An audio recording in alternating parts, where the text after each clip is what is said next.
Hari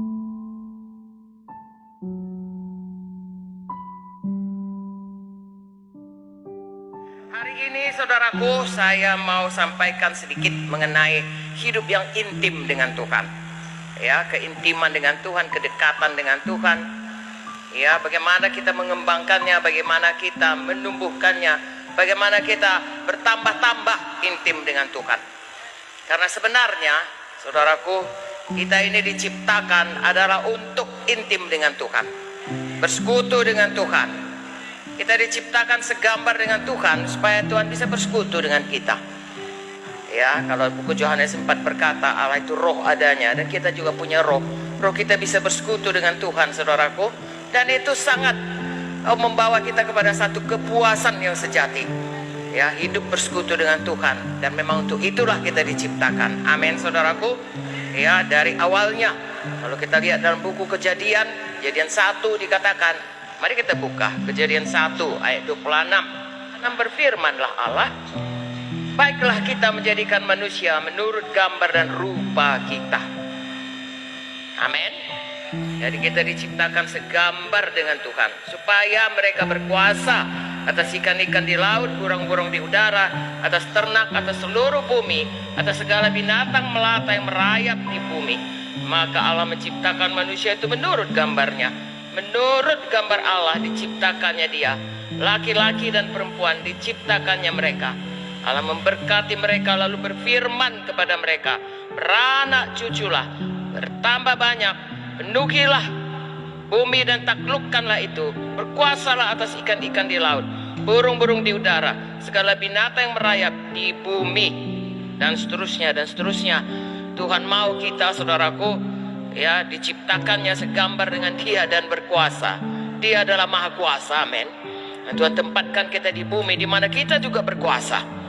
Tetapi singkat cerita, saudaraku, itu semuanya ya digagalkan, ya, atau dirusak oleh manusia oleh karena dosa. Kalau bersekutu kita saja sekarang, saudaraku, kalau kita ya bersekutu satu dengan yang lain adalah kerinduan hati kita. Kalau kita satu dengan yang lain itu saling percaya dan saling memegang janji.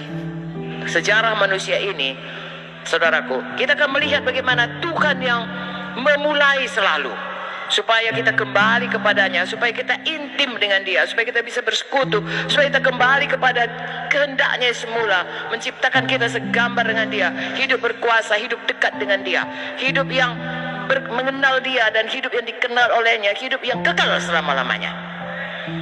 Dari itu, saudara dan saya, ya, walau apapun kegiatan kita, walau apapun ya konsep pikiran kita, sebenarnya ya tujuan hidup kita ini adalah dekat dengan Tuhan, ya, bersekutu dengan Tuhan, mulia, ya, segambar dengan Tuhan. Ya, ada orang berasa, saudaraku, kalau banyak pelayanannya, hebat nampaknya, itulah yang dikehendaki Tuhan. Enggak sekedar itu, saudaraku. Melebihi itu, Tuhan menghendaki kita dekat dengan Dia. Dan kalau banyak pun perbuatan kita, itu keluar dari kedekatan kita dengan Dia. Bukan karena kita itu mau supaya kalau begini ku buat maka Tuhan akan suka padamu. Bukan kita, tapi kembali lagi Tuhan, ya, yang memulai mencari kita, dan kita menyambut panggilannya itu. Lalu terjadilah satu ya hidup yang betul-betul dekat dengan Tuhan, seturut dengan kehendak Tuhan, dan kita akan menikmati hidup demikian, mempermuliakan Tuhan, dan sepanjang hidup kita, saudaraku, selalu dekat dengan Tuhan. Amin. Oke. Dan dalam hal ini saudara lihat, Tuhan yang maksud Tuhan dari semula adalah supaya kita intim. Tuhan yang memulainya, bagian kita adalah menyambutnya. Dalam hal itu tidak sama, temui pola kita masing-masing. Satu lagi faktor yang kita harus perhatikan, untuk bisa intim itu diperlukan ketekunan. Ya, itu bukan sesuatu yang sambil lalu, ya, atau salah satu dari kegiatan kita. Tidak, perlu ketekunan. Amin. Dari Alkitab kita melihat orang yang betul-betul tekun mencari Tuhan, dia akan bertemu. Sehingga hari lepas hari, ya, seperti saya katakan tadi, gak akan mungkin saya bisa ceritakan kepada saudara, tapi kalau kita mencarinya, semua kita bisa mendapatnya. Amin. Ya, jadi bertekun. Karena firman Tuhan menunjukkan kepada kita, kalau kita bertekun pasti dapat. Amin. Kita lihat dulu dari Lukas 18. Ini seorang hakim yang kejam. Kata Tuhan, sama-sama. Kata Tuhan, camkanlah apa yang dikatakan hakim yang lalim itu. Tidakkah Allah akan membenarkan orang pilihannya yang siang malam berseru padanya? Dan adakah ia mengulur-ngulur waktu sebelum menolong mereka? Aku berkata kepadamu, ia akan benarkan mereka. Akan tapi jika anak manusia itu datang, adakah ia mendapati iman di bumi? Perhatikan di sini. Ini janda ini datang untuk dibela haknya. Betul? Ada perkaranya, lalu dibela haknya. Jadi kalau untuk dibela hak hanya minta pertolongan pun, Tuhan datang dengan segera. Apalagi kalau kita datang minta supaya intim dengan dia, ya sudah jelaslah lebih tidak perlambatan.